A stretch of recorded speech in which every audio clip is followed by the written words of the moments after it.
Yeah. Ashton Janney on the field, watch him break the mold. Running past defenders like his story's being told. Power moves, smooth strides, carving out his lane. Each step closer to that Heisman, yeah, he's making change. Records fall like leaves in autumn, piling high. Got the nation tuning in, they know this guy can fly. Faster than the lightning, stronger than the storm. Champion in the making, that's his natural form. From the gridiron to glory, every game he's on. Champion for the Heisman with the hustle strong. Nation on his back, got his eye on the prize. Taking Boise to the top and reaching new heights. From the gridiron to glory, every game he's on. Champion for the Heisman with the hustle strong. Nation on his back, got his eye on the prize. Taking Boise to the top and they're reaching new heights. Vision like a hawk, he sees it all unfold. Reading every defense, watch the story roll. Yards keep stacking, every play, every drive. Feels like destiny, watching them come alive.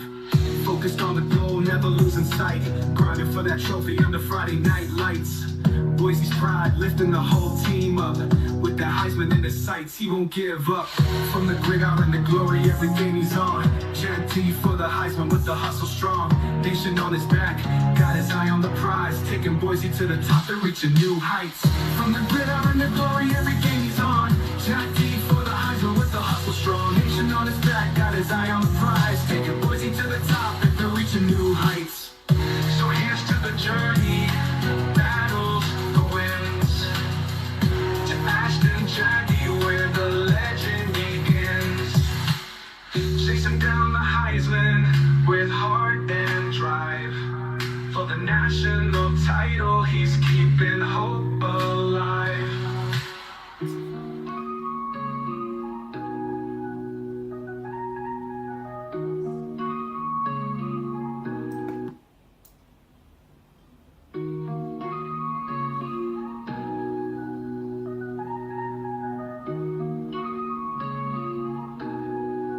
Yeah. Ashton Janney on the field, watch him break the mold. Running past defenders like his story's being told. Power moves, smooth strides, carving out his lane. Each step closer to that Heisman, yeah, he's making change. Records fall like leaves in autumn, piling high. Got the nation tuning in, they know this guy can fly.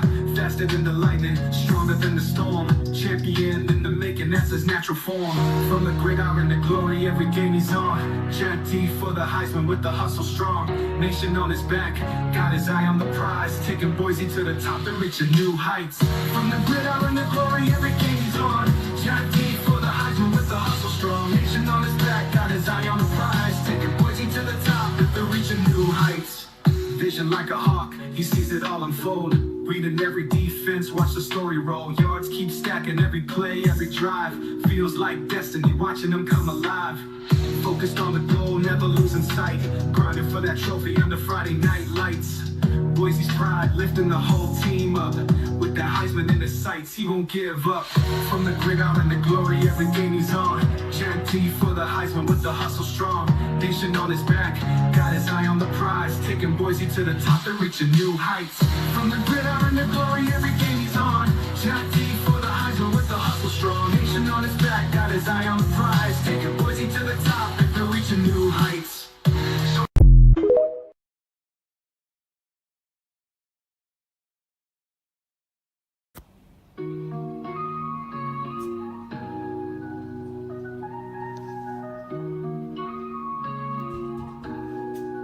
Yeah. Ashton Janney on the field, watch him break the mold. Running past defenders like his story's being told. Power moves, smooth strides, carving out his lane. Each step closer to that Heisman, yeah, he's making change. Records fall like leaves in autumn, piling high. Got the nation tuning in, they know this guy can fly. Faster than the lightning, stronger than the storm. Champion in the making, that's his natural form. From the gridiron to glory, every game he's on. Guaranteed for the Heisman with the hustle strong. Nation on his back, got his eye on the prize. Taking Boise to the top and reaching new heights. From the gridiron to glory, every game he's on. Guaranteed for the Heisman with the hustle strong. Nation on his back, got his eye on the prize. Taking Boise to the top and they're reaching new heights. Vision like a hawk, he sees it all unfold. Reading every defense, watch the story roll. Yards keep stacking, every play, every drive. Feels like destiny, watching them come alive. Focused on the goal, never losing sight. Grinding for that trophy under Friday night lights. Boise's pride, lifting the whole team up. With the Heisman in his sights, he won't give up. From the gridiron to glory, every game he's on. Guaranteed T for the Heisman with the hustle strong. Nation on his back, got his eye on the prize. Taking Boise to the top, they're reaching new heights. From the gridiron to glory, every game he's on. Jack T for the Heisman with the hustle strong. Nation on his back, got his eye on the prize. Taking Boise to the top, they're reaching new heights. So here's to the journey, the battles, the wins. To Ashton Jackie, where the legend begins. Chasing down the Heisman with heart and drive. For the national title, he's keeping hope alive.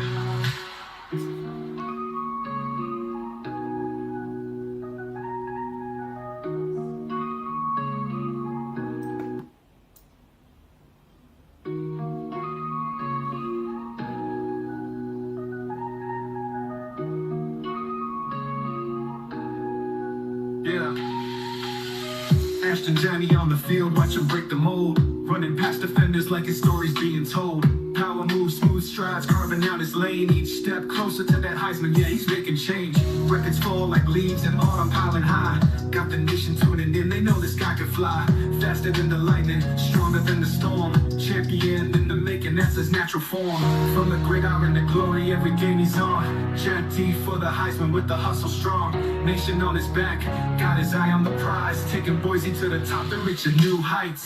From the gridiron to glory, every game he's on. Jack T for the Heisman with the hustle strong. Nation on his back, got his eye on the prize. Taking Boise to the top, they're reaching new heights. Vision like a hawk, he sees it all unfold. Reading every defense, watch the story roll. Yards keep stacking, every play, every drive. Feels like destiny, watching them come alive. Focused on the goal, never losing sight. Grinding for that trophy under Friday night lights. Boise's pride, lifting the whole team up. With that Heisman in his sights, he won't give up. From the gridiron to glory, every game he's on. Jack T for the Heisman with the hustle strong. Nation on his back, got his eye on the prize. Taking Boise to the top, they're reaching new heights. From the gridiron to glory, every game he's on. Jack T for the Heisman with the hustle strong. Nation on his back, got his eye on the prize. Taking Boise to the top, they're reaching new heights. Fight for the soul, my the orange and blue. Boys will stand and cheer for you. Fight for institution, our alma mater. Bravely defending BSU.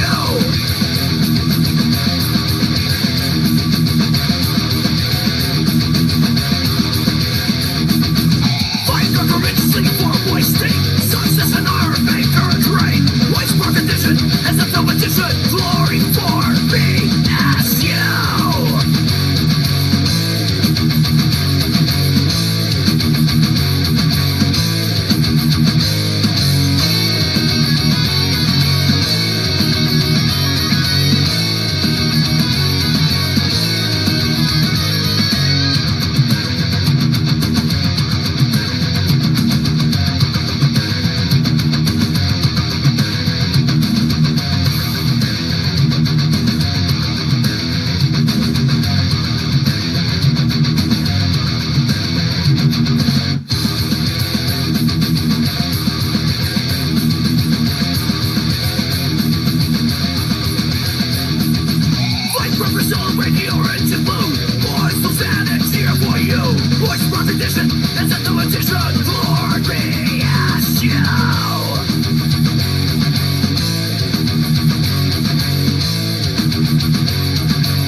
Hey, what's up, Boise State Bronco fans? Hey, we are here for another edition of Bronco Nation Live.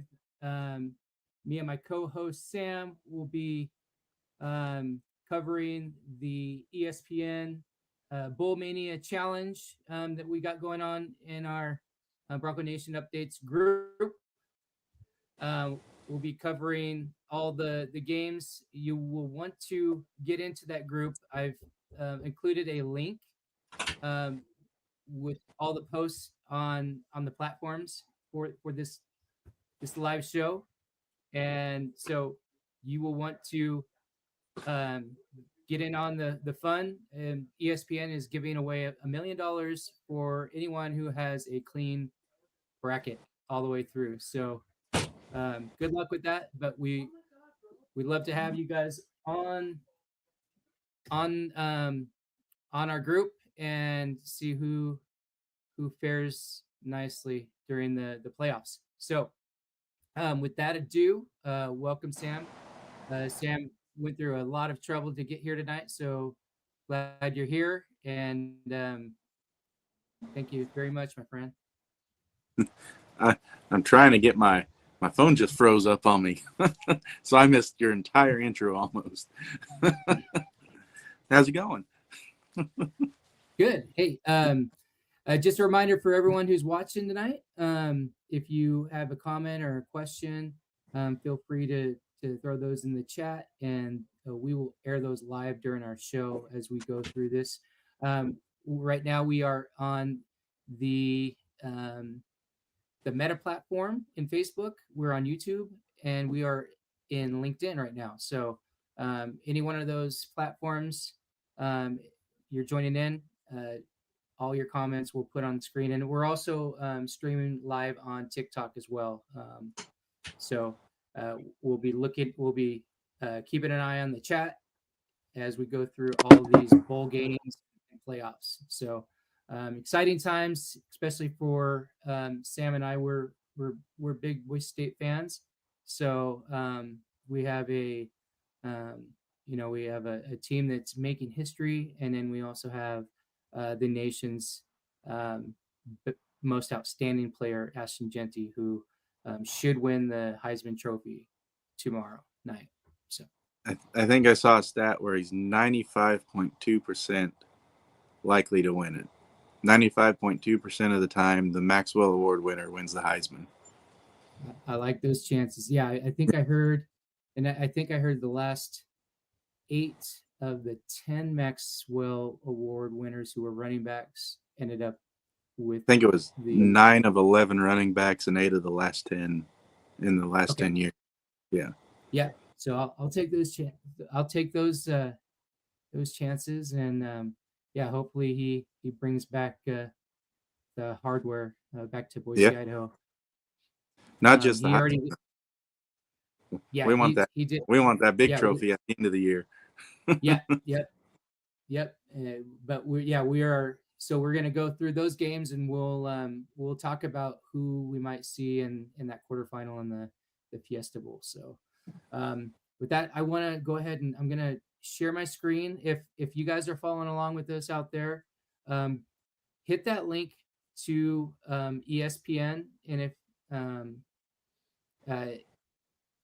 and make sure you either favorite the post or something, but make sure you copy that URL so that you can get in here either after the show, or if you want to take a break and hop in there and make your user profile, hop back out. But you're going to miss what we're talking about with these games if you're not really in tune with how these kind of challenges go. It's a lot like the March Madness brackets, but it's for bowl games. It's pretty fun. You only have to pick a team once unless they're in the playoffs. Right. Yep. So it is a little bit more tricky though, because you have transfer portal too. People are leaving, and then people are opting for the draft and don't want to play in their bowl game. So it gets interesting. You think that the team's going to win, and then all of a sudden they just lost their top 2 quarterbacks to the transfer portal. Now what are they going to do? Yes, that's happened in here. We'll talk about it when we get to that one. Yes, sir. So I'm attempting to bring on that homepage for the challenge from ESPN. So just bear with me real quick while I get this up here. Um, Problem is I have it up in two different spots. So So while we're waiting get for it. Nick, all those people in Bronco Nation land, does anybody recognize that that logo from a blast from the past? Curious to hear your thoughts. I know my dad's in the living room watching this probably on his TV screaming, I know, I know, I know. Right. So I'm looking on TikTok just to see if we got any commenters. Hey TikTok, if you won't be able to see the page, but if you go to ESPN and click on the Bowl Mania challenge, just do a search for Bronco Nation Updates, join our group, and make your picks with us. Be a lot of fun. And then as Sam and I are um, going over these bowl games and playoff games, put your comments in the chat or questions, and we'll air them live. We'll pin them on the TikTok UI or on our live stream on the other platforms. It'll go straight to the show. So, with that ado, let's get into it, my friend. Let's do it. So our first kicking off our bowl season is the Cricket Celebration Bowl. It's going to kick off the bowl season where the bowl season ends at Mercedes-Benz Stadium in Atlanta, Georgia. And we got Jackson State and South Carolina. Jackson State's 11-2. South Carolina's 9-2. You got Walter Payton Award finalist and first team All SWAC and the SWAC Player of the Year in running back Irv Mulligan. He's basically the Ashton Genty of Jackson State, to put it lightly. He surpassed Walter Payton's single-season rushing record at Jackson State, and I think that he's gonna run through South Carolina State in this one. I'm going to go out on a limb and say that it's a lot closer than what the books probably think it's going to be. So who you got in this one, Nick? So just to let you guys know, Bronco Nation, I kind of take these kind of things like I would in March Madness.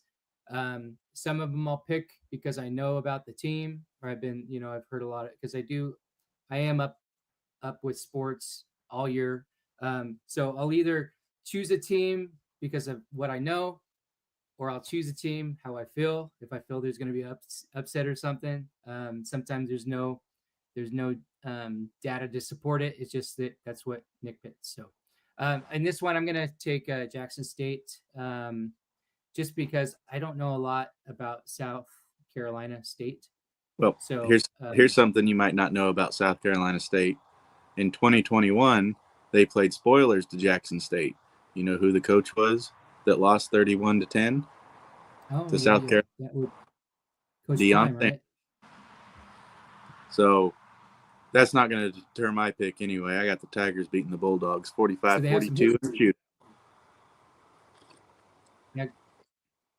Yeah, because here on the ESPN site, if you go in there and when you're making your picks, they give you actually percentages of who picked who, and it looks like the majority of the users picked Jackson State. So that kind of is influencing me too when I made my picks. And I think it's going to be a good game. It's probably going to be whichever defense makes the first stop is going to win the game. I could be wrong. Not likely, but I could be wrong. It's been known to happen a time or two. But let's go to the Salute to Veterans Bowl in at the Crompton Bowl in Montgomery, Alabama. You got South Alabama is 6-6 versus Western Michigan 6-6. I think I saw a deal where there's something like 52 6-6 teams in bowl games this year. And I don't think that's a testament to how bad the teams are this year. I think that's a testament to how even the teams are this year. With the transfer portal kicking in full gear. You got players that are going to want to go and play where they can play. They're not going to want to sit behind and ride the bench basically whenever they want to get noticed. And I think that's why you're seeing a lot more 6-6 teams, a lot more teams with more losses that are still good teams, but because they're playing better competition, even if they are in a weak conference, they're still playing better competition because of the transfer portal. And that's probably the best thing I like about the transfer portal is the more even competition around out there. But this is the first meeting between both programs, and South Alabama is projected to win by 10.5. That's what they opened as. Fluff Bothwell. That's a fun name to say. He had 111 carries on 832 yards that opened the passing game up for the Jaguars. But he did go into the transfer portal. So, with that being said, I took Western Michigan in this one. Whenever you lose your star player like that to the transfer portal, especially on a short week to get ready for a bowl game, I think it's going to be close, but I think Western Michigan comes out on top. And for me, this is one of those ones where, on the website, it's showing that 76% are picking South Alabama. Honestly, don't know much about how either one of these teams are, but I will say that this is one of those picks that I picked basically because of how I feel. So like back in 2013, 2014, when PJ Fleck was with Western Michigan, I was working up in the oil fields and of North Dakota, so that was really close to Michigan. So those games were on the radio, and so I kept up with them. And in those years, they really reminded me of Boise State. So with that said, I'm going with Western Michigan, and because I did know about the star player for South Alabama going into the transfer portal, I'm just going mainly on how I feel about Western Michigan. I really like their program, and I feel like they are they're just like a Boise State back in its infancy. Next up, we got the Scooters Coffee Frisco Bowl. This one's played right down the road, a couple hours. Boise State was the Frisco Bowl champion. No, I'm not wearing that shirt. I actually wore that shirt earlier today. But they beat North Texas. Now it's Memphis's turn, I think. Number 25, Memphis 10-2 versus West Virginia 6-6. West Virginia is a 3.5-point favorite. And I really do think it's a shame that Memphis got this bowl against West Virginia. I was really hoping they'd get a better bowl, but I guess bowl affiliation is probably the reason why they got this one. The UTSA loss hurt them the most late in the season. I guess it was more mid in the season. But I think without the UTSA loss, they're probably one of the teams that Boise State's having to sweat. Not jumping. But their other loss was the Navy. They're a well-rounded team. They got caught in the trap game, and it was their downfall. Garrett Green for West Virginia is key for Memphis in the game. If West Virginia is going to win, it's going to be because of Garrett Green. Basically, this year, when Garrett Green is on, West Virginia wins. When he's off, West Virginia loses. That seems to be the case for most quarterbacks, but I don't think West Virginia has the defense to subsidize for a failing offense. Hence the reason they're 6-6. I took Memphis in this one as the underdog, 33-23. And I did too. I went with Memphis because deep down, I covet them for the new Pac-12, and so I'm rooting for them to do good. They did in looking at them, they're at number 25 in the AP, I believe, and they got a 10-2 record. West Virginia 6-6. So yeah, I didn't really even put much into who was favored or not, but yeah, my gut's going with Memphis. I want them to win. And Connor Bliss asked on TikTok, West Virginia lost how many games? And they have lost 6 games. Connor. See, yeah, they just kind of squeaked by to get bowl eligible, I believe, right? About 6 wins and you're in. I'm just pulling up here real quick, see who their losses were to. They lost Texas Tech and Baylor.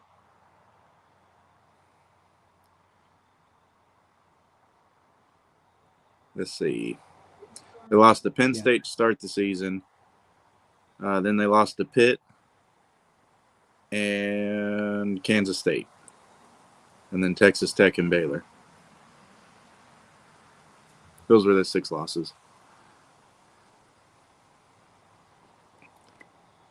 Moving on. Wednesday, December 18th. We got 2 games on Wednesday. You got the Boca Raton Bowl over at FAU Stadium in Boca Raton, Florida. You got Western Kentucky at 8-5 and James Madison at 8-4. James Madison's a 4.5-point favorite. What do you got in this one, Nick? Yeah, for me, I just, I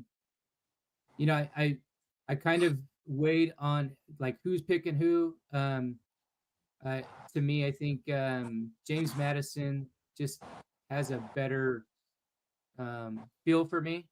I based that on what was. I mean, yeah, I based it on because of what left them to Indiana, and they still finished with the 8-4 record.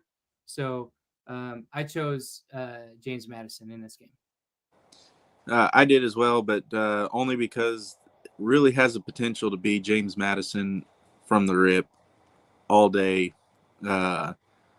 Western Kentucky has Veldkamp is won the starting job whenever Finley went down, and then Finley never came back, and coincidentally he entered into the portal. I think the minute it opened, he entered in. Quarterbacks tend to do that when they lose their starting spot. But what surprised me the most was James Madison's only given up less than 2 points per drive on defense. I think James Madison's defense shuts down Western Kentucky. I got the Dukes winning 35-17. Moving on to the Art of Sport LA Bowl. This one's over at SoFi Stadium in Inglewood, California. You got the California Golden Bears 6-6 versus number 24 UNLV 10-3. This is the first Mountain West Conference bowl game that we got. UNLV is going to be playing without Odom. Barry Odom took the head coaching job over at Purdue now into the Big Ten. That's I like that fit for him. Let's see what he does over there after turning UNLV around. They want to go out on a high note after losing to Boise State in the Mountain West Championship game, so I don't look for them to have any kind of fall off here against Cal. Cal is looking for its first winning season since 2019, and they need a win here to do that. Otherwise, it'll be another year before that can happen. They're not really a bad team. 5 of their 6 losses were one possession losses, and by a combined 17 points. The other loss was the blowout loss to SMU at the end of the year. So it's going to be a dogfight, but I think UNLV comes out on top of this one and pulls it out late, starts pulling away late. I got them winning 31-17. So I was looking at this game, and I had to look back at what I actually chose because I'm looking at that because this is one of the ones where I was kind of going back and forth. At first, I was thinking, all right, UNLV, they're number 24. I was still stuck in that strength of schedule mode. And then I'm like, oh, wait, that doesn't matter anymore. So, because I think that we're going to go through the playoffs, Boise State. But yeah. So I went back and looked to see who I picked. I chose Cal because, and then I remember why, and that's because they made some significant hires with Brian Harsin for OC, and it just really, to me, I just feel like things are trending the right way, and I think they've kind of sparked something. They've got some, a good something um, to look forward to. So I think that they're going to come into this game motivated and ready to go for coach. So I chose Cal. This is one of those things where I was looking and so, just like with the brackets in March Madness, sometimes you just pick the lower seed because you think that'll give you one up on the rest of the people you're going against in the challenge. So that kind of swayed my idea to choose Cal in this situation. All right. I think that's the first one we disagreed on. At least we know there won't be a tie for first. All right. The R&L Carriers New Orleans Bowl. That's Thursday at 6 o'clock on ESPN2 at the Caesars Superdome in Nolens, obviously. You got the Georgia Southern 8-4 versus Sam Houston State 9-3. Georgia Southern opens as a 4-point favorite. Sam Houston State lost their head coach to Temple this year, or at the end of the year. And as soon as the portal opened, a whole slew of Bearcats jumped into it. So this isn't going to be the same 9-3 Sam Houston State that went 9-3. It's going to be a completely different team. We've been rooting for Georgia State all year long to help Boise State's resume, and I really don't see a reason why that should stop. I mean, the more bowl champions that we put on our resume helps us for bragging rights, I guess you could say, at the end of bowl season. Which team beat the most bowl champions? And the arguments are already going to come.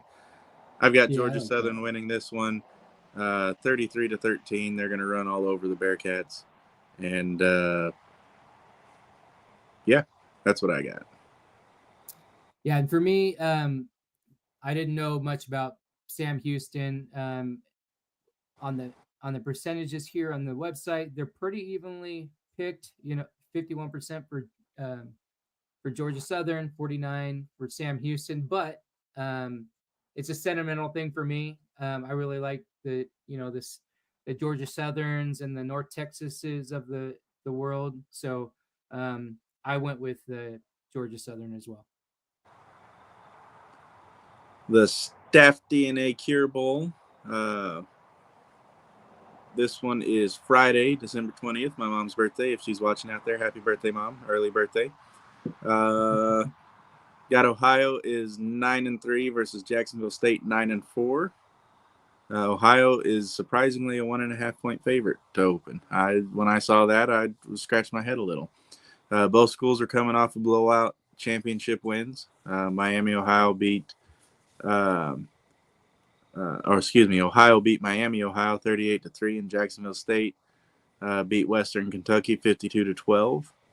I think Jacksonville State boasts the 12th best scoring offense, and I think they're going to run all over Ohio with it. With Trey Stewart at quarterback.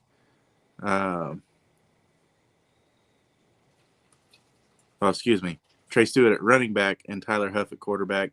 They're this. Geez. Let me start over and use my words, shall I? I skipped a line in my notes, and whenever you do that, it messes everything up. Anyway, Trey Stewart at running back, Tyler Huff at quarterback. Stewart joins Genty as the only other back with 1,600 plus rushing yards and 6+ yards per carry. I didn't think there was another back out there with those kind of numbers, but there is one more, which I wonder if that'll hurt his. I wonder if that'll hurt his Heisman odds, being he's not the only one with those numbers. I doubt it, but you never know. Huff adds an additional 1,300 plus rushing yards. So again, I think Jacksonville State runs all over this one, but it's closer than what some might think. I got Jacksonville State winning 31-24. Okay, real quick, we have a comment on TikTok from Nobody for Real. Not sure what you're meaning here, but you made a comment that says he should win the CS. He represented his school. If you want to elaborate on that, we'd be great. We'd be happy to I I think comment he's on. I think he's talking about your picture up there. I think he's saying that Genty should win because I think that's what the CS is, because he's representing his school. He's not up. Oh, nice. He's representing the team first mentality and not a me first mentality. Oh, yeah. Okay. Yeah, I agree. Yeah, you know, you want to be flashy during the ceremony. Like today was all about representing where you come from, not not Mm-hmm. wearing your designer clothes. I mean, you can, you know, you have all day tomorrow to do the pageantry and stuff. Like the vote's already in, so um, I like the way that that's why Ashton Genty is so special, because he's our kind of guy.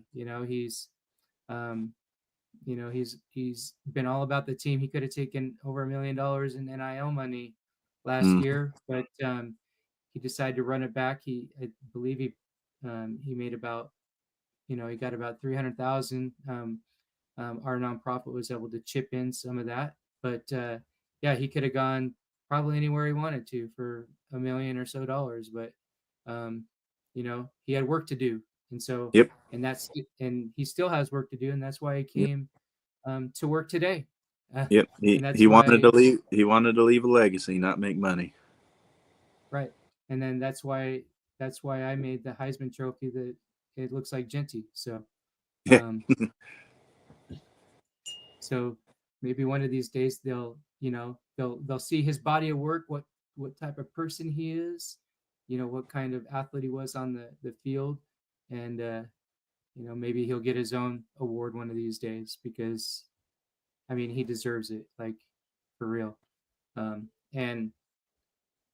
And I hope he gets it tomorrow, because there's no question about it. You put Yeah. all the stats, everything. Like, he dominated college football this year, Mm-hmm. and there's no question about it. Hands down, against the number one team in the nation. Yep. He performed at the highest level than anybody else. And I believe no matter who he plays come December 31st, he's going to be facing another top 10 defense. So he already put 209 on one top 10 defense. So another 209 won't hurt. He only needs 131.5 to break the record. I don't think they count half yards, so he technically needs 132, but I think he can get it. I'm excited to watch. And for me in the Staff DNA Cure Bowl, I chose Ohio, just because two reasons. One, on the website, the majority picked Ohio, and then two, I just remember us talking about him leading up into the college football playoffs. So nothing more than that. That's who I chose, Ohio. I think they're gonna. So I'm gonna kamikaze you with a question here. Put you on the spot. If I told you to tell me who the best 7-5 team in the nation is, who would you pick? Is it a segue into our next game? It is. It is. Florida has got to be the best 7-5 team in the nation. And I didn't even know they were 7-5, man. That's wrong to me, It's 100% on the legs of their quarterback too. Lagway is Florida right now. It was apparent in the Georgia game before he went down with his, I think it was a hamstring injury. He was winning. Florida was winning. Whenever he went out, that's when Georgia was able to claw back in because the offense stalled out. So I believe next year, and the team is young too. You look at the team around them, so freshmen and sophomores. If Florida ain't in the SEC title game next year, it's going to be because they just missed out on it, because they're going to be stacked next year, and I'm excited to see it. But I got Florida in this one just because of Lagway. I mean, if Lagway's in the backfield, they have a chance in any game they play in. I got the Gators winning 28-17. So you have the Gators winning the Union Home Mortgage Gasparilla Bowl. I do. Tulane. See, I got so excited about 7 and 5 teams, I forgot to say what bowl we were talking about. Yeah, I got your back, buddy. They're also a I 9.5 point even, favorite. So yeah, I didn't even register when I was going through here. But when you brought that up and I actually saw a 7 and 5 with Florida, it's like, wow, crazy. yeah, they came on really strong at the end of the year. Yep. So for me, this was a kind of a sentimental pick for me. Again, I'm coveting Memphis and Tulane to be in the future Pac-12. Really love for them to make that jump. Get, have some cojones and tell the AAC to pound sand and come on over, because I really think that would be a great addition to the new Pac-12. It'd give us some good weight and being considered for a power conference with those. I think they're both of those are two quality teams. So and then also Tulane was one of those teams that as a G5 team we were scared about, right? We're scared about them, and they were in the cream of the crop. But them and the Memphises and Army and Navy and those kinds. So I chose Tulane just because of that sentimental factor and my affinity for those two programs jumping over to the new Pac-12. I bet I bet I can change your mind in one sentence. Tulane lost their quarterback to the portal. There you go. They'll be relying heavily on their 1,300-yard running back. I'm not even going to try and say it's Mackay Hughes. I don't know.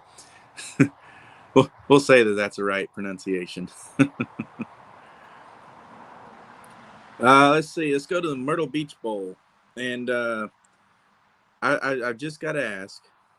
It's going to be against Coastal Carolina, 6-6, and UTSA, who's 6-6. But I would really like to know who thought it would be a good idea to have a bowl game at 11 a.m. Eastern time on a Monday. That means the West Coast will just be waking up to watch two 6-6 teams. I can't think of a more boring way to spend my Monday morning. Hopefully it's a good game, and they prove me wrong. Yeah, and hopefully their fan bases show up, because that may be the only audience they have, Right. UTSA is a 6.5 point favorite, though. And Coastal Carolina, this is that team I was telling you about. They lost their starting running back and their backup running back to the transfer portal. So there's uncertainty on who's going to be their not running back, quarterback. Did I say quarterback? Anyway, it's been a long day for me. I'd like to reiterate. But there's been some uncertainty about who's going to play the quarterback for this game. But whoever the quarterback's going to be, all eyes will be on Braden Bennett. He gets about 6.5 yards per carry.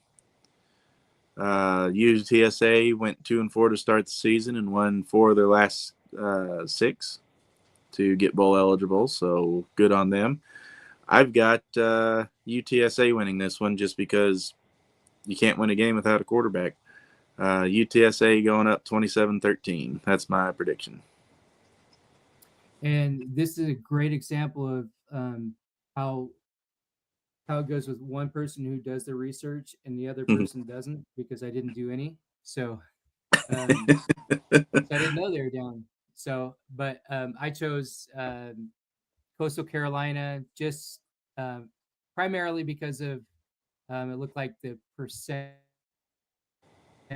on the website were trending their way. But is that? Oh, but they are going to be closer to home, I believe. So, They are. Yeah. um, so they'll at least have maybe a bigger fan base, hopefully. But I do know that UTSA does have a huge following too. I mean, Yeah. they're loyal fans. So, yeah, I went Coastal Carolina. All right. Moving on to the famous Idaho Potato Bowl. Used to be the Humanitarian Bowl. It'll always be the Humanitarian Bowl for me. It's going to be played 1:30 on ESPN on the 23rd. You've got Northern Illinois 7-5 versus Fresno State 6-6.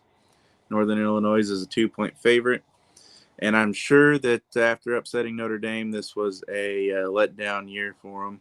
How it finished out, but they got a chance to make it right. They did have a bunch of injuries this year, which led to some of their losses. Fresno had it bad too. They after a 3-1 start, they lose their coach unexpectedly. That's about as crazy as it gets. But they also lost a whole slew of players to the portal, including 7 starters. So I think it's going to be a grind early for both schools, but I think Northern Illinois is going to pull away late. They're going to win it 27-17. So for me, as much as it pains me, because I do not like Fresno State, but I did choose them in this game. Couple factors. One, they do know how to win on the blue, and two, they are future Pac-12 teammates. So I'm kind of rooting for, the core of our new conference. So, but mainly because they do know how to win on the blue in December. So that's why I chose Fresno. Well, we all can't be perfect. Yeah, It's okay. it pains me. Moving on to the Hawaii Bowl, Tuesday, December 24th. The only game, New Year's Christmas Eve game. You've got South Florida 6-6 and San Jose State 7-5. San Jose State's a 2.5-point favorite, and I believe Nick Nash was completely robbed of the Biletnikoff Award. He had more touchdowns, more yards, more receptions, and they still gave it to Hunter, and that's ridiculous in my opinion. You can argue competition all you want, but you don't see anybody else putting up the same numbers Nick Nash put up, even when they play their cupcakes. So competition has nothing to do with it. Transfer portal is going to be leveling the playing field anyway. Pretty soon your Alabamas ain't going to be able to hoard all the 5-star talent. But I hope he's able to put up a good game and show all those the voters or whoever it is that gives that award away that they picked the wrong guy. They're looking for their 8th win for the first time since 2012. South Florida has improved on offense as the season progressed, but I just don't think it'll be enough. If San Jose State can avoid the late game fall-offs that they've experienced this year, I think they're going to win it. They're going to jump out early and have to hold on late. I got the Spartans winning 37-23. Hey, chat, what do you guys think? Do you think that Nash, the Triple Crown winner of receiving, got robbed by Mr. Hunter of the Biletnikoff Award for best wide receiver in the nation? To me, I think that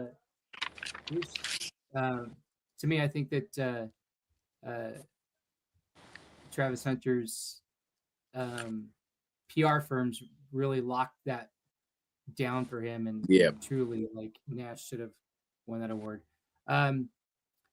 So let us know if you're out there. Let us know what you think about any of the things that we're talking about, and we will air them live on the show.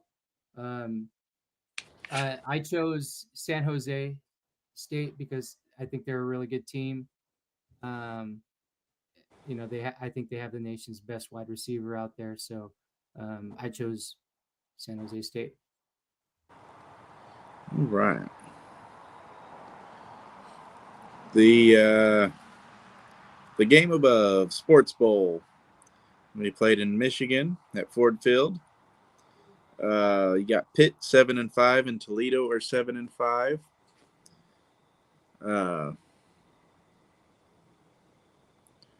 My technology today has not been my friend. There we are. Pitt's a 7-point favorite in this one. They jumped out to a 7-0 start and then proceeded to lose their next 5 to finish 7-5. Talk about a great fall off. Last year they kept Florida State out of the playoffs because the loss of their quarterback. They didn't think they were the same team. Well, that could be said the same for Pitt here. The quarterback had, I think, an ankle injury. He's still able to come back and play, but ever since the injury, Pitt lost every single game since then. So this is a disappointing consolation prize for them, and it just goes to show how quick the college landscape can change. Toledo had a similar downfall. They started 3-0 and were the favorite to win their conference. They ended up missing the conference championship game altogether. Now they got to channel their early season success if they want to win this game. I've got Pitt winning 23-17. And for me, I chose Pitt. They're more of the household name. 91% of the users pick them on the website. Real quick, just want to let our viewers know that we have a community project coming up next week with our nonprofit Blue Elevation. We have adopted 5 to 6 children from one of the local shelters, and we've gained a relationship with that shelter and collaborated with Boise State. We'll be bringing those children to the Allen Noble Hall of Fame. We're going to supply gifts, Christmas gifts for them. They're going to meet Mad Dog and his teammates next week. So we are asking for Bronco Nation to help us out with any kind of donation that you have, or just keep an eye out. A post will come out. We'll have the genders and the ages of the kids and sizes. If you want to donate clothing or toys or stuff, I'll gladly accept those for that special day. So just keep an eye out. If you want to help, if you can help immediately, just go to blueelevation.org/community and click the donate button, and everything will go towards those kids. And then so I'm very happy to report that we've made that relationship, and so this is our second annual Christmas community outreach, and we plan on continuing it on for years to come. So Nice. Yeah, I took Pitt in this game, just for the simple fact of their reputation, and they're in a better conference. That's it. The Rate Bowl played at Chase Field in Phoenix, Arizona. It's going to be Rutgers 7-5 versus Kansas State 8-4. Rutgers has got 7 wins for the first time in 10 years this year. They're trending up as far as momentum. Kansas State's trending down. They went from being a favorite to make an appearance in the Big 12 championship game to losing 3 of their last 4 and dropping out of the race completely. I like the Scarlet Knights to pull the upset in this one, 27-24. And I went opposite, bro. I went Kansas State. Just for the I don't know, I just for the simple fact that record, and then also the more users were picking them, and I just feel like they were in a better conference that was beating up on each other, and so it's as easy as that. That's why I picked them. Yeah. Next on the list is the 68 Ventures Bowl, played at the Hancock Whitney Stadium in Mobile, Alabama. Got Arkansas State 7-5 against Bowling Green 7-5. Arkansas State gets its first winning season since 2019. Unfortunately, I don't think they win their last game of the year. Bowling Green lost to Penn State and Texas A&M by a combined 13 points. And I think their defense is going to be too much for the Red Wolves to handle. I got the Falcons winning 31-23. And I went for the underdog on this one. Like I said, sometimes there's no rhyme or reason. I just go against the grain sometimes, and so I chose Arkansas State. One of the quirky things that I kind of tie into is that Brian Harsin used to coach there, and so I'm like, all right, Yeah. I'll not that it makes any difference in their team now. It's just that I'm just going for an underdog to get a hand up on the rest of the competition in our challenge. The Lockheed Martin Armed Forces Bowl over in Fort Worth, Texas. They're playing on TCU's campus at the Amon G. Carter Stadium. Oklahoma 6-6 versus Navy 8-3. OU's a 9-point favorite. About the only good thing OU did this year is eliminate Alabama from the playoffs. Without that loss, I think Bama keeps their spot and SMU drops out. They'll be starting their second stringer, Michael Hawkins Jr. Jackson Arnold entered the portal. I think that Navy pulls this one out. I think they run and wear down OU's defense. And I don't think OU's got the offense to be able to keep up. I've got Navy winning 20-17. And I went down that same row. I on the website, it actually shows that the majority of the users chose Oklahoma. I chose Navy because I think they're a better team, and also, I do respect our armed forces, so that kind of played into it. But I also think that I don't think that Alabama is that good anyway, and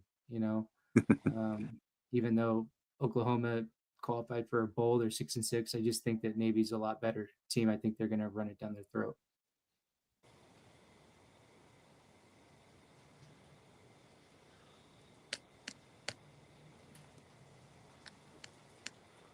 I know there's dead air.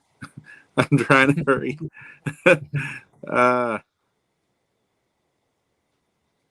Overshot. There it is. Okay. Birmingham Bowl, I think. Yep. There we go. I scrolled right past it.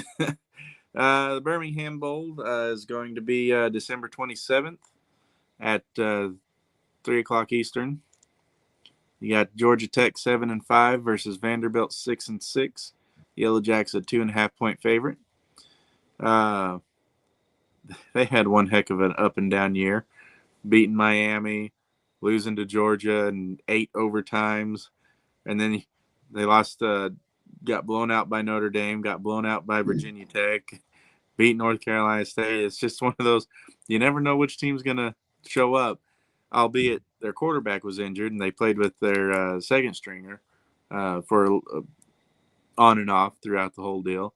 But I like Vandy too. They had one of them up and down years. They beat OU. Not OU. Alabama. Alabama. There we go. They own the state of Alabama, beat Alabama and Auburn, but then they lost to South Carolina. 7-point loss to LSU. That's not that bad. And then a 3-point loss to Texas. That would have been hilarious if they could have pulled that one off. But yeah, this one is really, really hard for me to pick. I went back and forth with it because I like both of them this year. They both played the role of upset, of spoiler.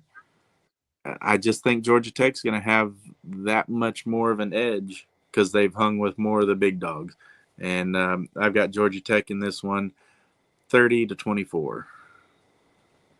Yeah, and I wrestled the same kind of way with this because,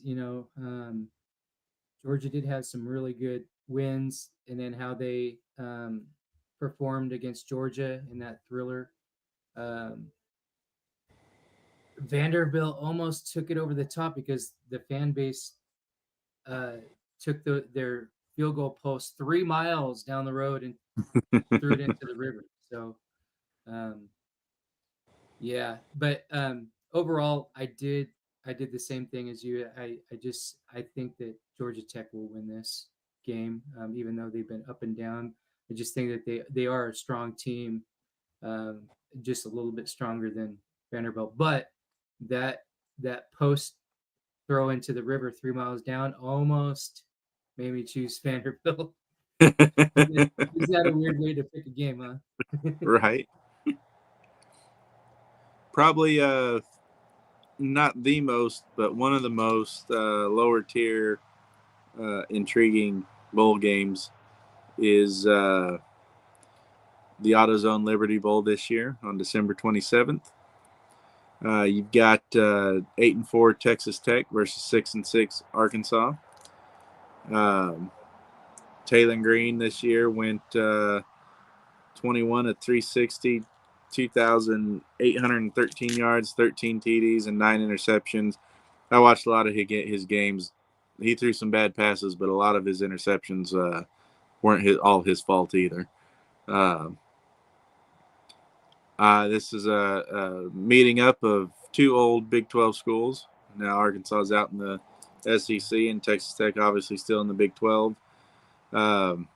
Arkansas's looked brilliant at times this year, and then they've looked like complete hog crap.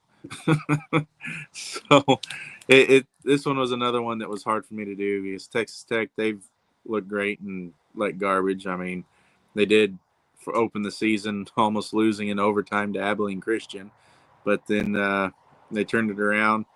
I had a hard time with this one, and I ended up going with my boy Taylor Green, 35-28, Arkansas. Well, I wish TG10 all the best. I went the other way. I went with Texas Tech. I too, I kept a good eye on the Razorbacks. Just seemed to me like their 6-6 record seems about right, just from what I watched. And unfortunately, I think part of it is because Talon got kind of dinged up, along the way a few times. And it's their, it was his first year, but I think just my guts tell me that Texas Tech is going to win this game.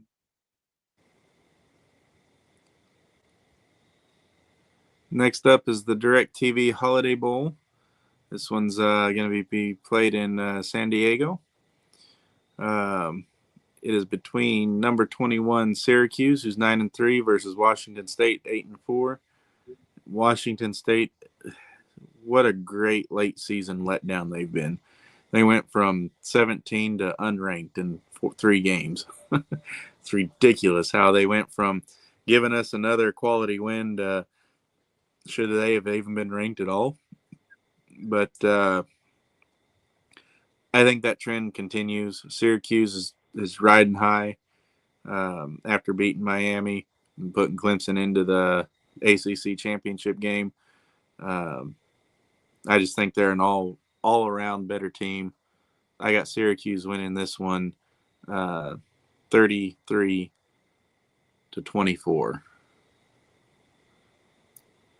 For me, yeah, this one right here, when I first saw it, I sided towards Washington State because they're going to be a conference mate in the future. But when I saw that it was Q's, I was like, that's a no-brainer. That coach, he's an up and coming. I'd actually probably say that they probably make a run for the ACC next year. He's a legitimate coach. He's a coach that is a fuck around and find out kind of guy.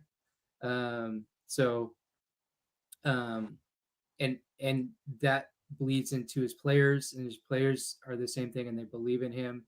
So yeah, I think that this is going to maybe not be a pretty game for Washington State. I think that Hughes goes in there and takes care of business, and rather swiftly. Next one on the board is the SRS Distribution Las Vegas Bowl, and that is Texas A&M and USC. USC 6-6, A&M is 8-4, and A&M surprisingly is only a 1-point favorite. I don't think USC has a chance in this game. They're just not a really good football team, and then there's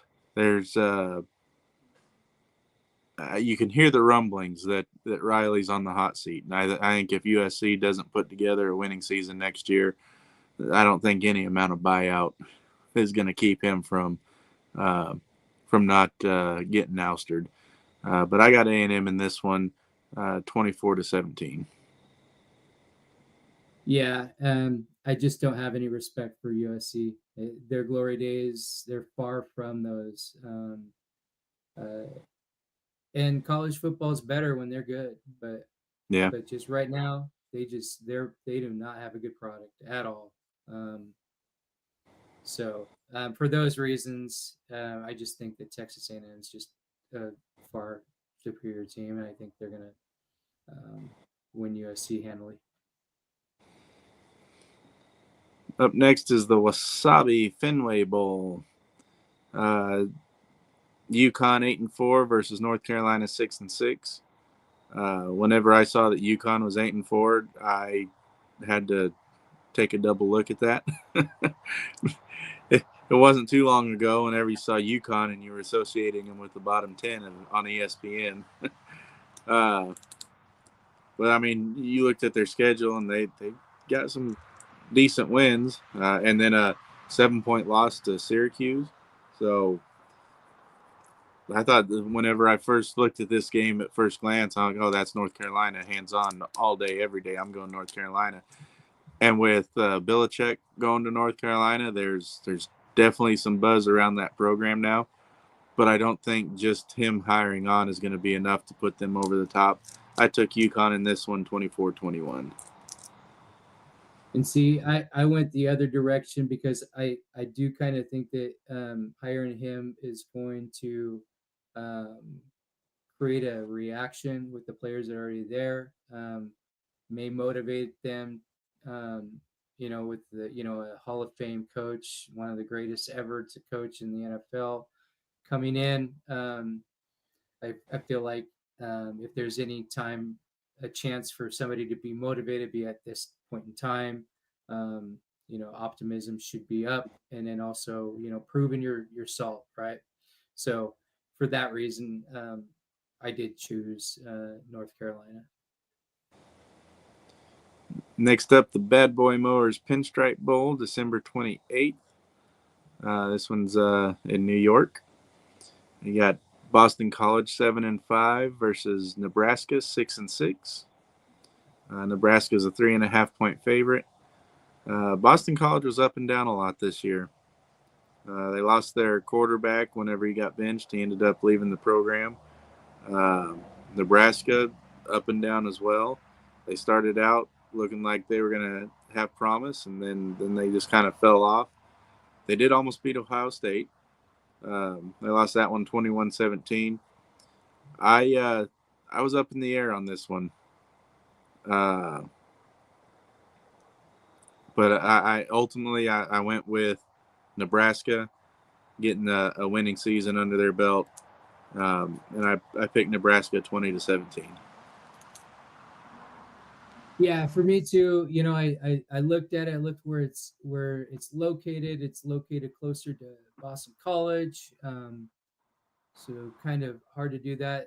On the website, it's showing that 72% of the users are picking Nebraska over Boston College. But for me, what determined my choice in Nebraska was I just have more confidence in Matt Rule than Boston College's coach. Um, I just think that I think that when it comes down to just coaching one game, I think that Matt Rule can go up there and in the Pinstripe Bowl and get a win. Simple as that. Yeah. We got the Louisiana Raging Cajuns 10-3 versus TCU 8-4 in the New Mexico Bowl. What just happened? Okay. There we go. I'm back. TCU opens as a 9.5-point favorite. TCU came on strong the last 3 games of the season. They were actually one of the 9 teams that was in it to possibly get into the Big 12 championship game. They won 5 of their last 4, as opposed to Louisiana, who got drubbed by Marshall in the conference championship game. I picked TCU. Just they're riding they're riding a high wave right now, and I got TCU winning this one 35-21. And for me, this was pretty easy one. I like the Raging Cajuns. If in most games I root for them because they remind me of a younger Boise State in the day, and so I root for them. But this one was a no brainer. I just think that in this case that you got a Power 4 conference team versus a G5, and I don't see TCU losing to Louisiana, so I chose TCU as well. All right. The Pop-Tarts Bowl. I laugh every time I see this name, the Pop-Tarts Bowl, just because it gets me. But this here is, I think it's going to be one of the premier non-playoff bowl games between number 18 Iowa State 10-3 and number 13 Miami 10-2. And I'm still convinced that the CFP absolutely hates the state of Florida. The way that they dropped Miami out this year and the way they dropped Florida State out last year. And I think Miami's got a chip on their shoulder, and they're going to be looking to right a lot of wrongs against Iowa State. If everybody shows up for Miami, they're going to win this one 37-28. Alex says, "What's up, Bronco Nation?" And she says she agrees with you, Sam. So, Nice. For me, I do think this is going to be a good game. I chose Miami. I chose a U simply because I seriously think that Iowa State was a little bit overrated leading into the Big 12 championship. But I mean, that was okay with me for that. But I still think they're a little bit overrated.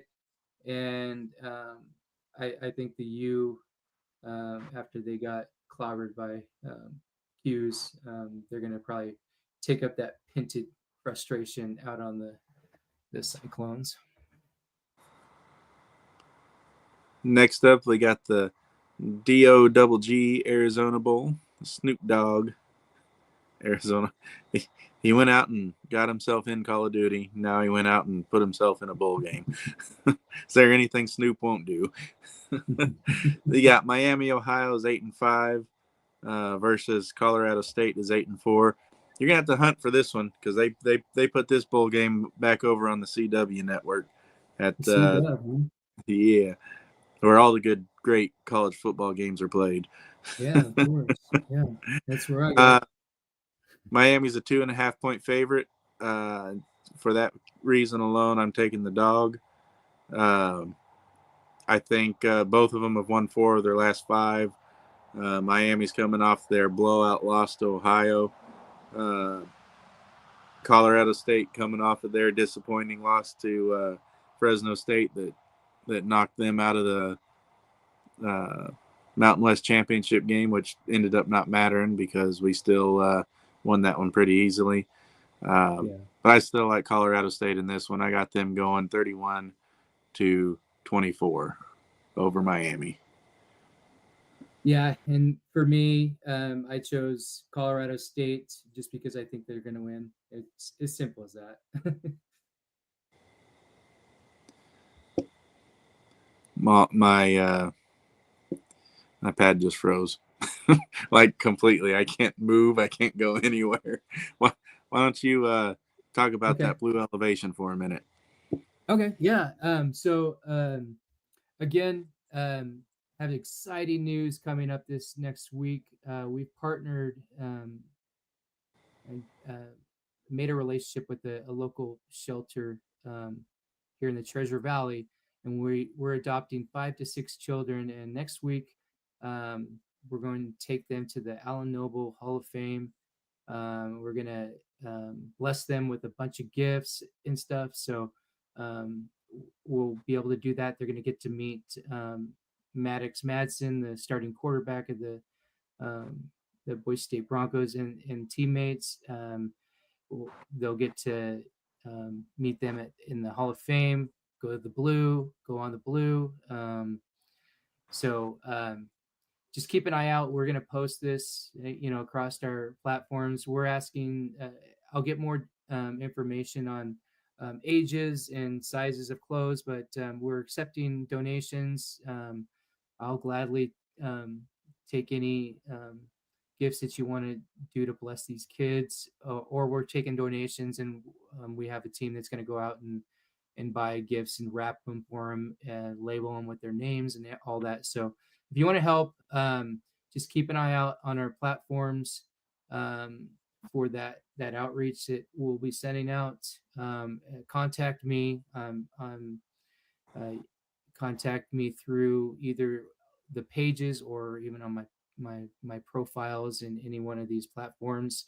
You can drop off any of those gifts at my place, and then because they're going to get to Boise State and bless these kids. Probably the easiest way that guys can help us out is if you go to blueelevation.org/community, and even if it's $1, just donate on the donate button.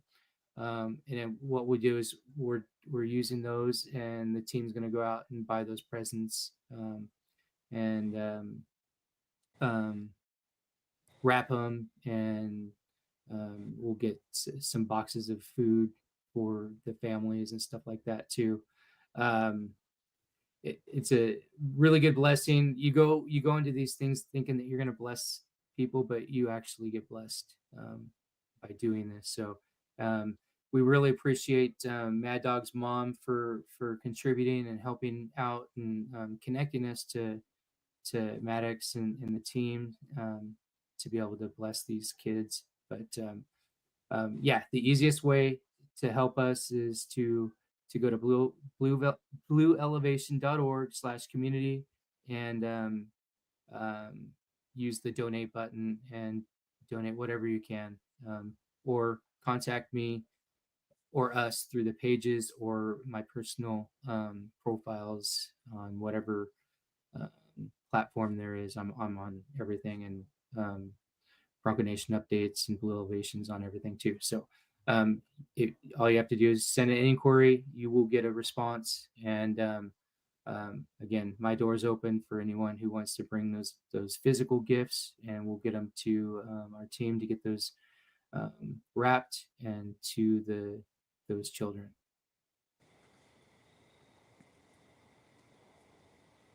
I'm jealous that I'm not up You there good, to Sam? be a part of all that. I We want did to it go on the last blue. year. Last year we didn't go on the blue last year, but we did it started out as a Christmas card for a young man named Bradley, and he received Christmas cards from Bronco Nation from around the world. We went to his house. All the walls were plastered with Christmas cards. Nice. Maddox Madsen, Austin Bolt, Austin Terry, and Jake Rip came, and they brought him a bunch of nice gifts. We brought him gifts. It was awesome. So this is our second annual, and this is the first we got to partner with a local shelter with people, and so we're upping the blessing with 5 to 6 children this time, and we hope that we can just continue to build this every year around the holidays. Nice. Well, while we're building around the holidays, let's go bowling at the Military Bowl. You got Eastern Carolina 7-5 against North Carolina State 6-6. Eastern Carolina's won 4 of their last 5, but they're not going to win 5 of their last 6. I think North Carolina State's going to win this one in a close one. I got North Carolina State 23-20, last second field goal. Yeah, and for me, I just, I don't know much about either one of these teams. On the website, it's showing that 78% of the users picked NC State. So I went with the crowd, and I picked NC State. Now, this one here,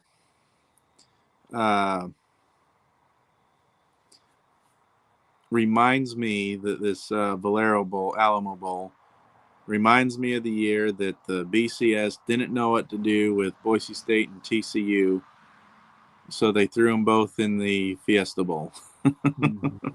And instead of letting them play one of the power schools, they said, nah, you two are going to play each other. And that's number 17 BYU and number 23 Colorado, both out of the Big 12. It just gives me that BCS feel of that year, like, we don't know what to do, so just play each other and go from there. I absolutely despise both of these schools, and I'm praying for a tie that just keeps going on until eventually everyone's so gassed they can't play anymore, and they just call it a tie and award the trophy to nobody. And that's my pick. Or I think BYU shuts up, is tired of hearing of all the Hunter hype and shuts them up. I got BYU 17-14. Yeah, and I believe that I chose BYU as well, because I'm just, even though I don't like them, I'm a lot like you. I don't like either one of them, but I'm just tired of hearing about Colorado, and so I chose BYU. I hope they win. The Radiance Technologies Independence Bowl. I'm in a very good spot for bowl games because I've got Dallas 2 hours to the east of me, Dallas-Fort Worth, west of me, excuse me. I've got Houston is 4 hours to the south of me. And I've got Shreveport, which is where the Independence Bowl is being played at, an hour and a half to the east of me. So I'm in a good spot for a lot of different bowl games. You got Frisco, the Fort Worth Bowl, the Cotton Bowl, all that's over in Dallas, and then you've got the I don't remember what bowl it is. It's played at Energy Stadium, but it's down there in Houston. So if I ever wanted to just get out and go to all these bowl games, I could. The problem is finding time to do it. So But we got Marshall and Army in this one. Marshall comes in boasting a 10-3 record, and Army ranked 22, boasting an 11-1 record. Of course, their lone loss being to Notre Dame. And it wasn't a close loss at that. It was a pretty big blowout, but they did redeem themselves by beating Tulane. Marshall blew out UNLV. Both schools are good. Both schools are going to put up a fight.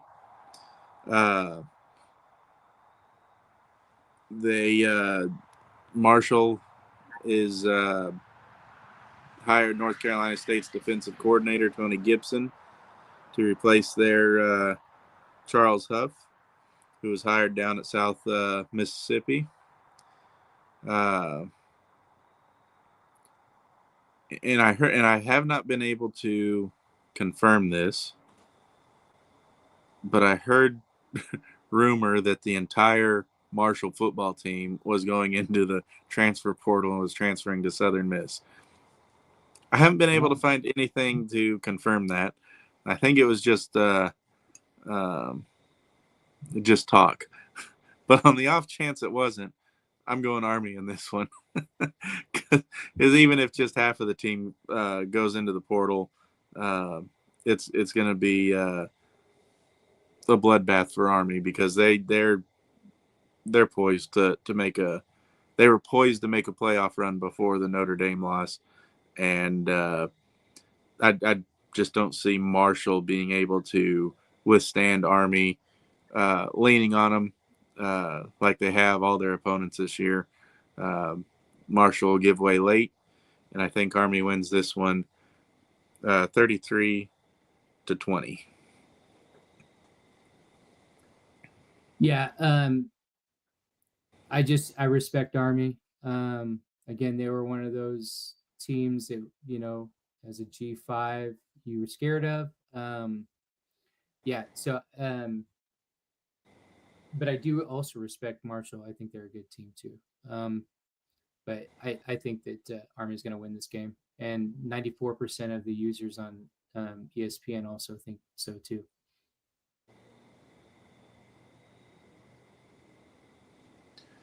The TransPerfect Music City Bowl.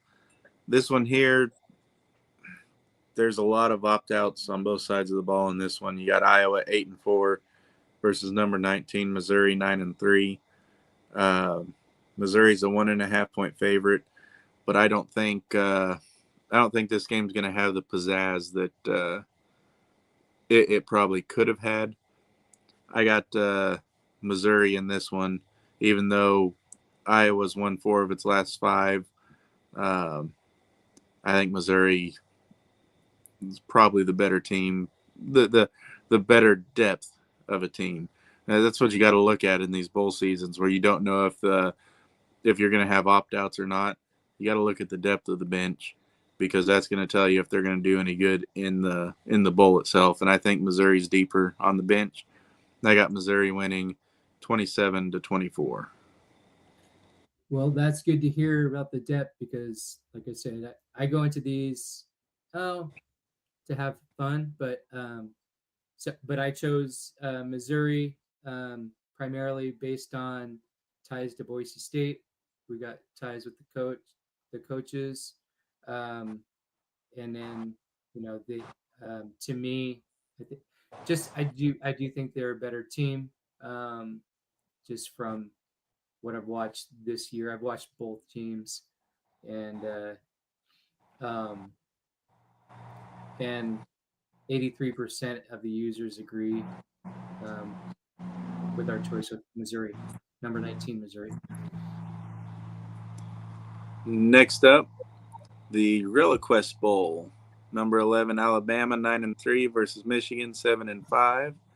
Bama's 11.5 point favorite.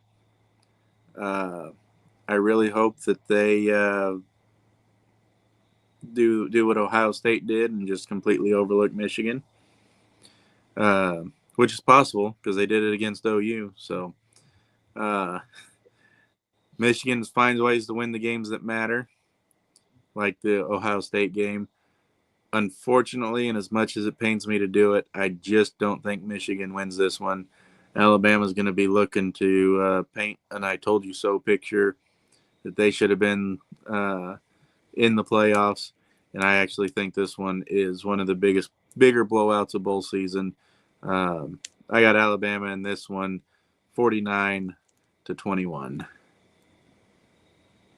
And see, I went the other way on this one, and I'm judging Michigan by the strength of their game against in the game against Ohio State.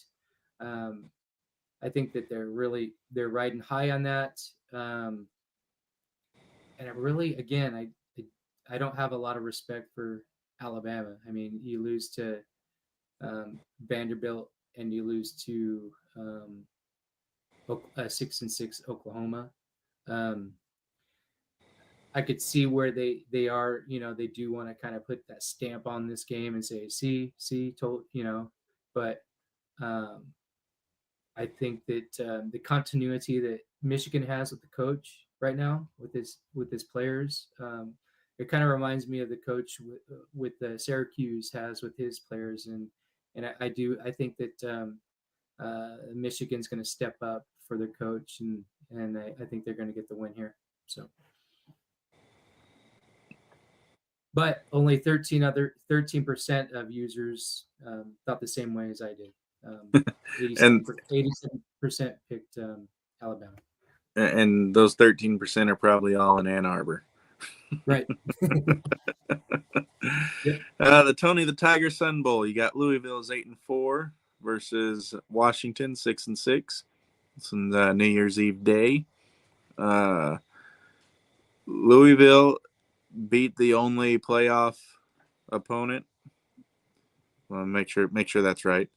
I believe, yeah. So, no, they lost to Notre Dame. They lost to SMU, and they beat Clemson. So they're 2-1 or 1-2 against playoff teams, and Washington is, I believe, 0-3. Yep, they lost to Indiana, they lost to Penn State, and they lost to Oregon. So for that reason, I'm picking Louisville. Even though I like Washington, they're a good team, or can be a good team. They're not there yet. They've shown signs this season of being brilliant, and then signs of not so much. But they got some growing pains. They lost their coach to Alabama last year, obviously. But I got to Louisville winning this one, 35-21. Yeah, and I'm in the same boat. It's a down year for Washington. Who knows how many years it may be until they get back up. I mean, when you lose your head coach to Alabama, your quarterback goes in the first round of the draft. So your receivers, so they literally had to start all over this year. So for those reasons, I chose Louisville. We've got the Cheez-It Citrus Bowl. It's going to be played over in Florida, in Orlando. Number 15, South Carolina, 9-3 versus number 20, Illinois, who's also 9-3. Illinois 9 wins for the first time since 2007. So that's good on them. South Carolina, I feel if they had one fewer loss, they came on real heavy at the end of the year. But I think if they could have beat Ole Miss or avoided, if they could have, not Ole Miss, Alabama. If they could have pulled the upset at Alabama, I think South Carolina, with how strong they came on at the end of the year, they might have had a chance at getting in over Indiana, maybe. But that wasn't the case, and now they're in the Cheez-It Bowl. And I think South Carolina is going to beat Illinois. Illinois really hasn't played anybody. The teams that they did play that were any good, they lost to, like Oregon, 38-9. They lost to Oregon. So I got South Carolina in this one, and it's not close. I got South Carolina 27-13. Yeah, this right here was an easy pick for me. I feel the same way. I think if South Carolina got into the playoff, they would have probably been the scariest team out of all of them. Yeah, Because I've seen them making a they're run for it. they're So they're coming on strong at the right time. They just didn't have enough time to get there. yeah, so yeah, for me, this was an easy pick for um, South Carolina. Up next, you got Kinder's Texas Bowl. This is the one that's down in Houston, at Energy Stadium, I believe. Yeah. Baylor 8-4 versus LSU 8-4. I was on the fence about this one. It's an even money line, or it opened up even, I should say. The spread is now LSU -1. It is an even money line too now, with an over/under of 60.5. It has a potential to be one of them high scoring shootouts. Baylor's on a won 5 of their last 5. LSU's only won 2 of their last 5, including losses to Florida, Alabama, and A&M. They did beat OU and Vandy, but who hasn't this year? Besides the 6 teams that they both won. But I've got Baylor in this one. Very close, I might add. I really don't think, and this is my underdog kind of feel for it, because I really do. Even though it's an even line, I really think Baylor's still the underdog in it. But I've got Baylor winning a close one, 33-30. Yeah,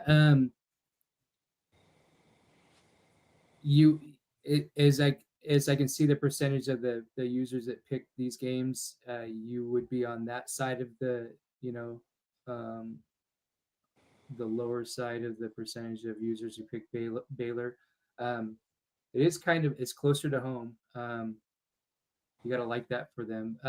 I chose LSU just because I just think that I still, as much as I um, think there's a big bias for the SEC, I still feel like an 8-4 LSU coming out of the SEC um, can beat an 8-4 Baylor.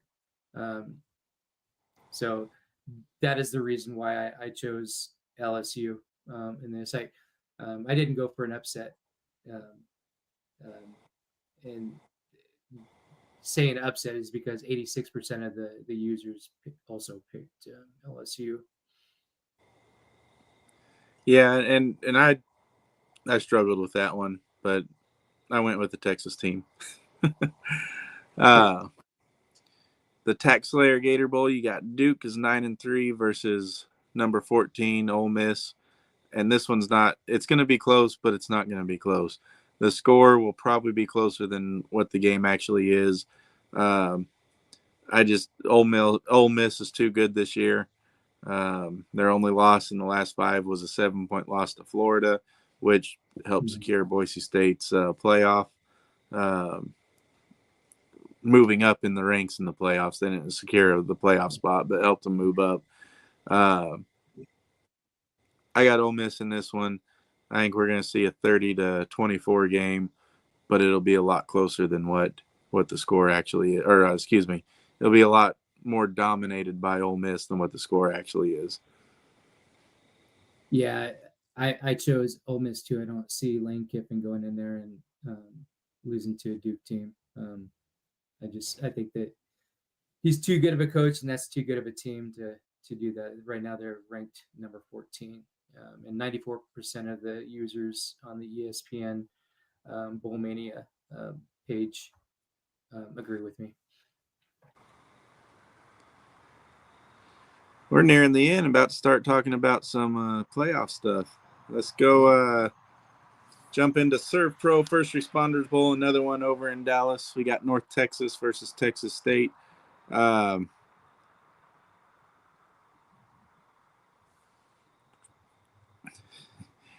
don't know what's up with my electronics tonight, but they just keep freezing on me. There we go. North Texas is 6-6. Texas State is 7-5. I really think Texas State's going to win this one. North Texas is one of their last 5, including losses against Tulane and Army and UTSA and Eastern Carolina. Their only win is against Temple. I got Texas State in this one by 40. I'm just kidding. Not by that much. Let's say Texas State 27, UNT 13. In this game, this was an easy one for me to pick an underdog. I have an affinity for North Texas. I love their fan base. They're very loyal. They remind me, that program reminds me of a Boise State as well. And whenever I'm reminded of, the little dog, I usually root for him.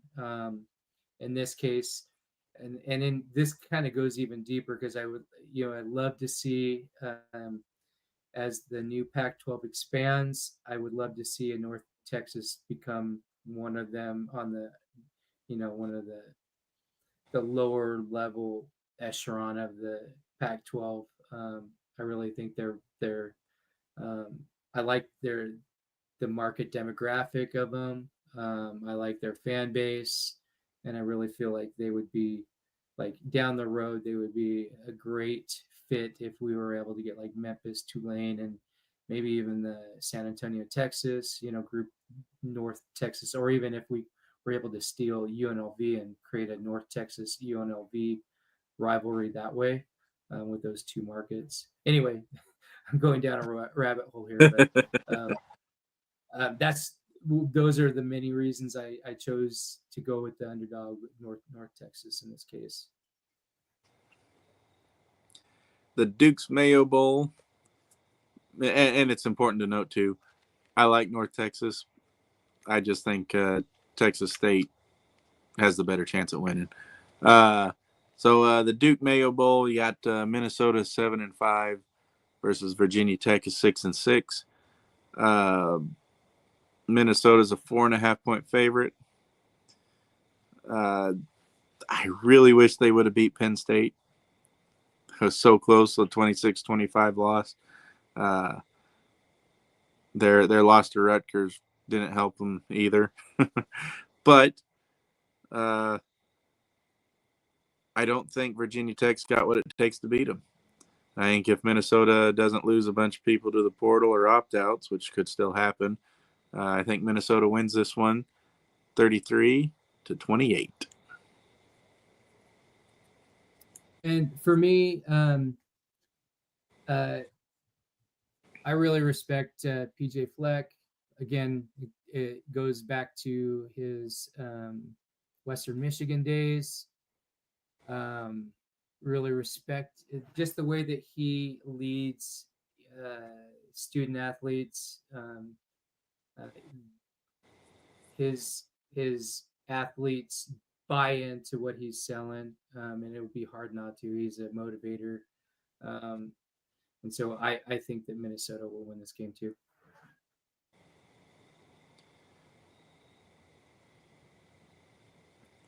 So, sorry. There we go. The last bowl game that is not college football playoffs is the Bahamas Bowl. Buffalo and Liberty. Liberty coming off a disappointing season where they were in the running for a playoff spot. In Buffalo, where they had an outside shot of making their conference championship, but it just didn't fall their way. Liberty's 8-3, Buffalo's 8-4. Liberty's been here before. It's new territory for Buffalo. I got Liberty winning this one 20-17. And I went with Liberty too. I don't know a whole lot about each one of them. I simply I've gone by just Liberty's recent success in the last few years. So, as simple as that. That's why I chose them. Nice. So we're missing 4 games. And they are going to be the first ones being played Friday, December 20th, on my mom's birthday. Number 10 seeded. The first round of the playoffs going to be played at Notre Dame Stadium in Notre Dame, Indiana. You got the 10 seed Indiana versus the 7 seed Notre Dame. Notre Dame's an 8.5-point favorite. Both schools benefited from not having to play in a conference championship game. I think if Indiana would have had to play in a conference championship and then lost, I don't think they'd be in the top 25 or the top 12 seeds like SMU was, just because I don't think Indiana would have put up a good enough fight. I think Notre Dame's going to run away with this one in the end. But if the Hoosiers do want to keep their dream season alive, they will have to put the nation's best rushing defense to the test. Notre Dame's got one heck of a backfield. And if Indiana has any chance at winning, it's going to be because they shut down the run game. But I got Notre Dame in this one 33-20. Yeah, and for me, Indiana has been a great story this year, but I do think that Notre Dame's been riding high. I think they're one of the most dangerous teams in the playoffs. I'm glad they're on the other side of the bracket as us, so that the Ohio States and the Oregons can I think they're on that side, right? So that they can deal with them. Are they on this? Are they on our side? Yeah, there's going to be a test. I got to pull up my bracket.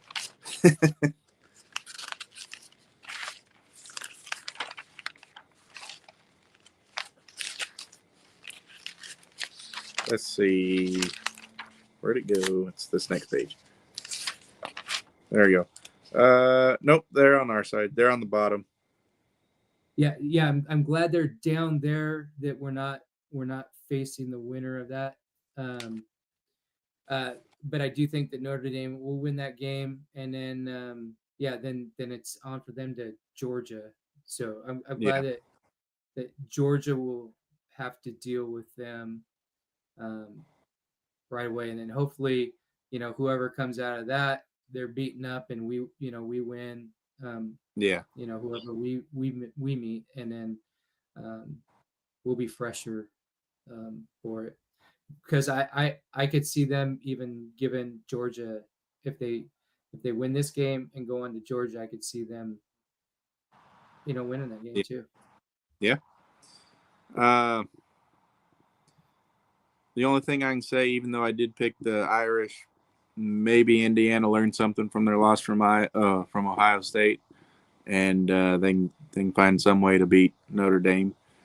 But if that happens, I don't think they beat Georgia. I think Georgia's best bet of losing is going to come at the hands of Notre Dame. On the 21st, we have number 11 seed SMU at number 6 seed Penn State.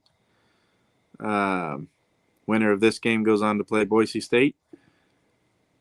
SMU's back from the dead. Wasn't too long ago they got the death penalty, and they've risen from the ashes. They should change their mascot to the Phoenix, the SMU Phoenixes.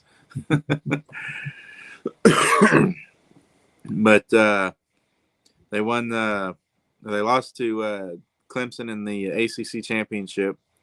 I think if they would have beat Clemson, Alabama would be in. So thank you, Clemson, for knocking Alabama out. Penn State's also fresh off a championship loss, so both teams are going to be looking to right the ship there. I really think that SMU shocks. They're going to be looking to shut up the I told you so crowds. And I actually have SMU winning this one, 24-23.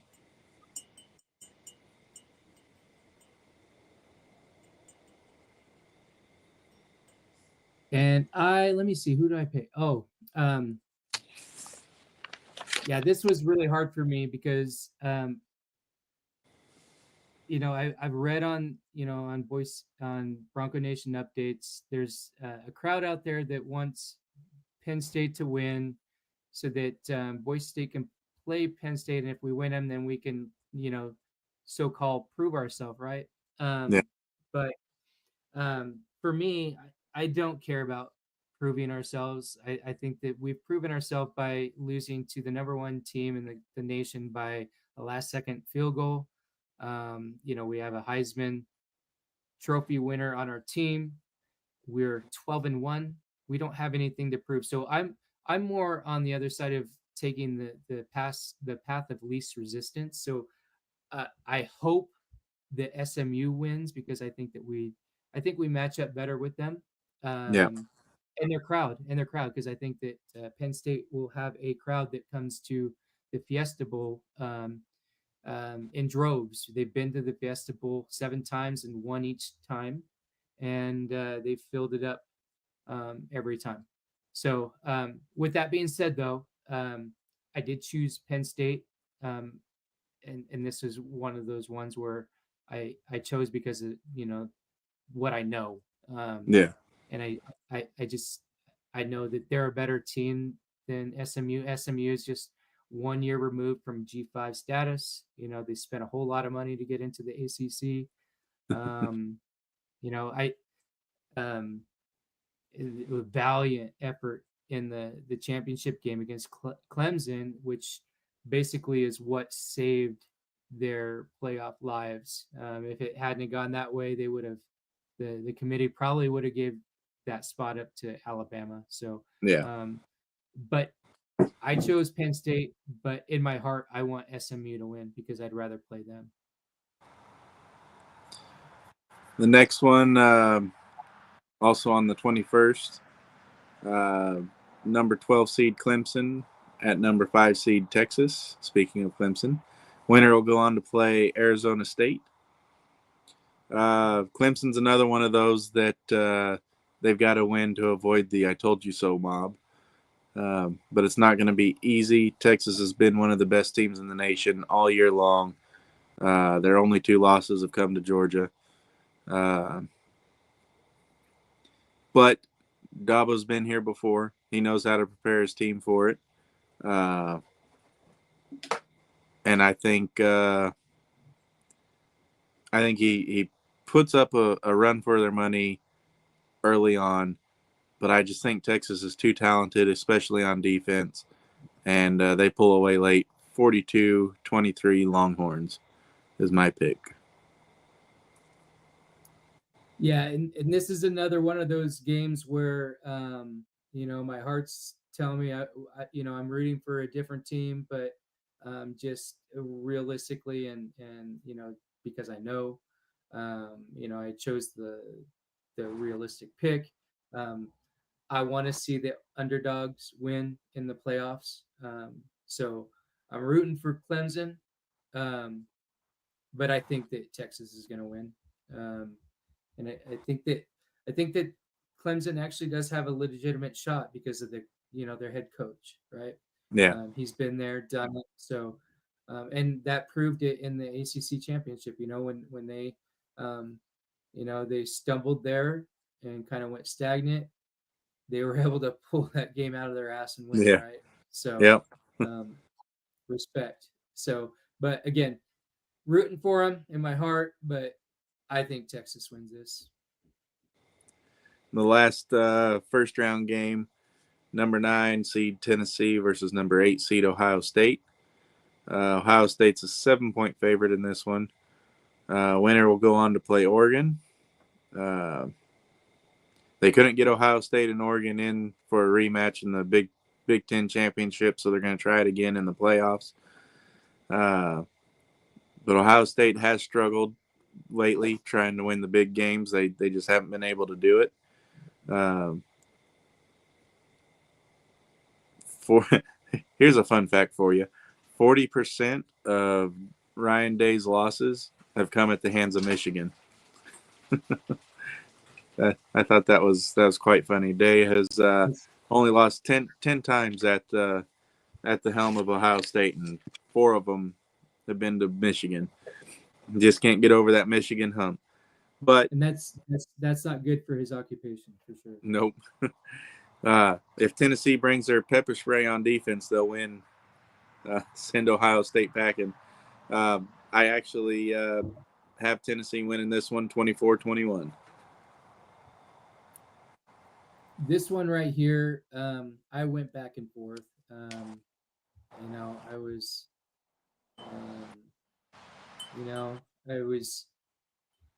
I don't know what to think about Ohio State.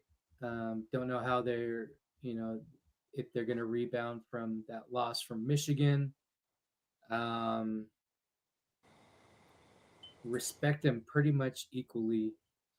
This again, it's a 8-9 seed game, so really, and it does mirror with the percentage of who's picking you. It's about 60-40, right? And 60 going towards the home team. So I chose Ohio State because of that, for that reason, simply because it's a home game, and I kind of feel like if anything, they're going to be motivated to try to save their coach's job. You don't stick around if you don't beat your rival Right. To the team up north. So, but it helps. It'll help you if you can do well in the playoffs. So So really, I could have flipped a coin on this one, but I chose Ohio State. Sounds like a really good bowl season coming up. I'm excited for it. Yeah, no, I can't. New Year's Eve can't come quick enough, Yep.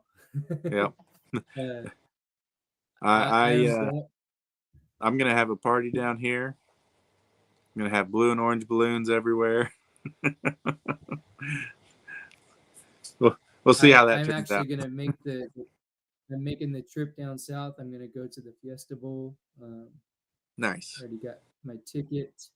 So my wife told me I could go if someone bought me tickets. Super excited to go. She told me I was absolutely not going to buy my own ticket. I'm like, all right, fine.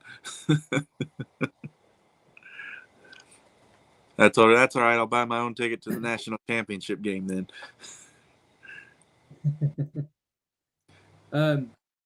Just want to remind everybody out there, if you have a small business or you're looking to gain more followers, we have a great thing for people who are looking for more business and getting out there and getting in front of potential customers. We have a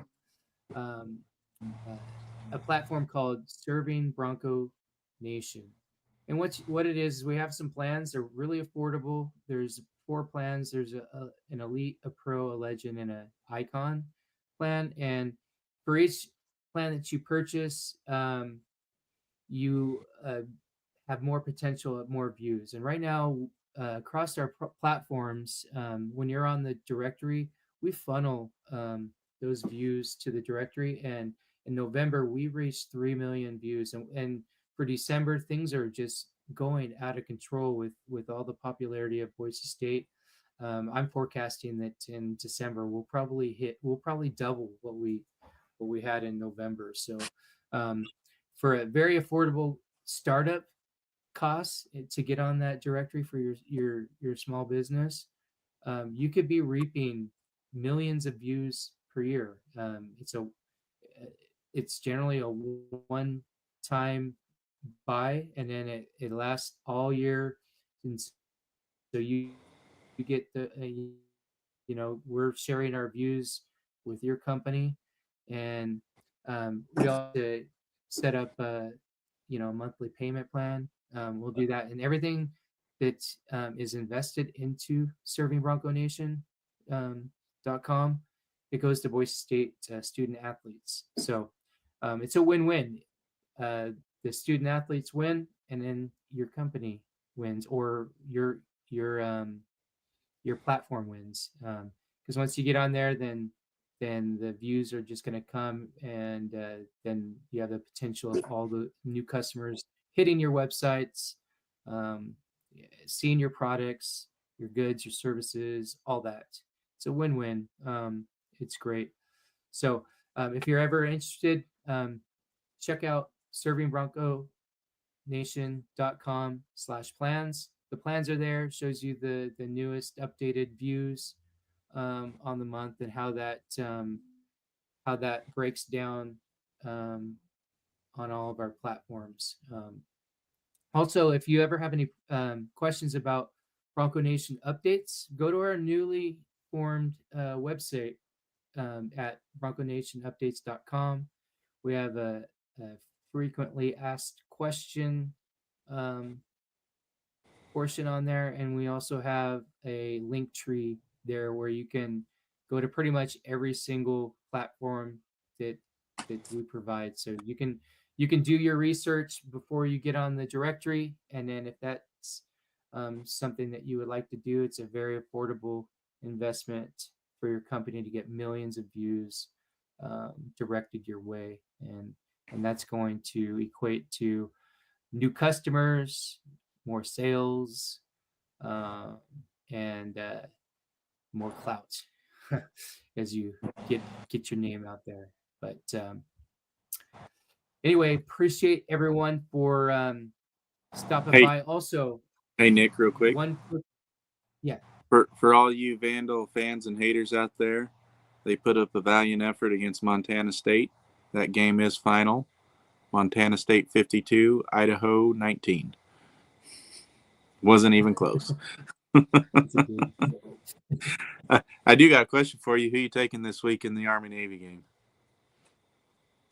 Jeez, that's hard. I'll probably go Army. My dad was in the Army. He was in Vietnam, so Nice. I'm gonna go Army. Sweet. Don't forget to tomorrow at 8:00 Central, Boise State plays St. Mary's. So that'll in Idaho Falls. Yep. Is that one on again, TV? If you're watching this, I think it's on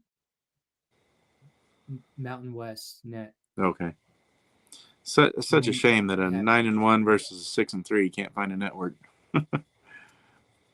Yeah.